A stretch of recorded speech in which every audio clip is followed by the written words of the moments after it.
നമസ്കാരം. ഈ വീഡിയോയിൽ കേരളത്തിൽ ഗവൺമെന്റ് MBBS സീറ്റ് കിട്ടാനുള്ള മിനിമം മാർക്കാണ്, നീറ്റിന് കിട്ടാനുള്ള മിനിമം മാർക്കാണ് ഡിസ്കസ് ചെയ്യാൻ പോകുന്നത്.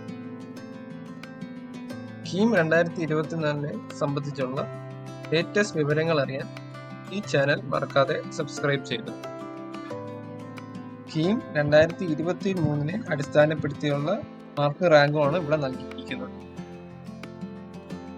ഈ വർഷത്തെ കീം റാങ്ക് ഈ പേപ്പറിന്റെ ഡിഫിക്കൽട്ടി അനുസരിച്ച് മാറാം. കഴിഞ്ഞ വർഷം നീറ്റ് സ്കോർ 700-ന് കീം റാങ്ക് 9ാം റാങ്കാണ്.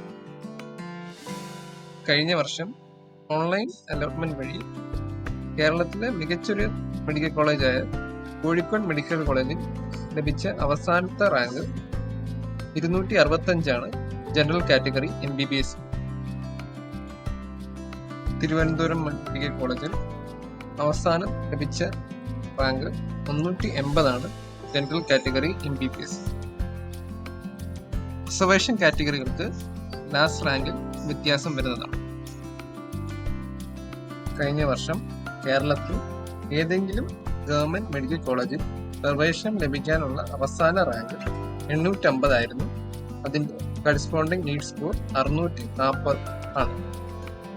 കഴിഞ്ഞ വർഷം ഓൾ ഇന്ത്യ ലെവലിൽ ഏതെങ്കിലും ഒരു ഗവൺമെന്റ് മെഡിക്കൽ കോളേജിൽ കിട്ടാനുള്ള നീറ്റ് സ്കോർ 620 മുതൽ 615 വരെയാണ്. ഈഴവ റിസർവേഷന് കേരളത്തിൽ തന്നെ ഒരു ഗവൺമെന്റ് മെഡിക്കൽ കോളേജിൽ അഡ്മിഷൻ ലഭിക്കാവുന്ന നീറ്റ് സ്കോറാണ് 615 മുതൽ 620 വരെ. മുസ്ലിം കാറ്റഗറിക്ക് കേരളത്തിൽ ഏതെങ്കിലും ഒരു ഗവൺമെന്റ് മെഡിക്കൽ കോളേജിൽ കിട്ടാനുള്ള മാർക്ക് റേഞ്ചാണ് 625 മുതൽ 630 വരെ.